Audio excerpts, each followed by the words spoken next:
இன்றைய ஒரு நிமிட வேத தியானம் தேவன் ஒருவரே பகுதி 3. நான் கர்த்தர், இது என் நாமம், என் மகிமையை வேறொருவனுக்கும் என் துதியை விக்கிரகங்களுக்கும் கொடேன் என்று ஏசாயா 42ஆம் அதிகாரம் 8ஆம் வசனத்திலே பார்க்கிறோம். பாருங்கள், எவ்வளவு ஸ்ட்ராங்கான வசனம் இது. நான் கர்த்தர், என் நாமம், என் மகிமை, என் துதி. கர்த்தர் என்று சொல்வீர்கள் என்றால் அது நான் தான், ஒருவர்தான். மகிமை என்னுடையது மட்டும்தான், துதி எனக்கு மட்டும்தான், என் ஒருவருக்குத்தான் என்று ஆண்டவர் சொல்லுகிறார். நான் கர்த்தர், இது என் நாமம். பழைய ஏற்பாட்டில் அவருடைய நாமம் வெளிப்படுத்தப்படவில்லை. அதற்கு நாம் புதிய ஏற்பாடு வரை காத்திருக்க வேண்டும். ஆனால் தெளிவாக இந்த வசனம் சொல்லுகிறது, தேவன் ஒருவர்தான்.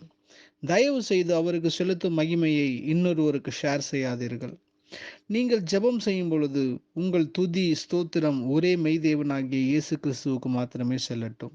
Because he doesn't want to share his glory. ஆண்டவரையும் சேர்த்து கொள்ளாதீர்கள். ஆண்டவரை மட்டும் வைத்து காரியத்தை செய்ய ஆரம்பியுங்கள். ஆமென்.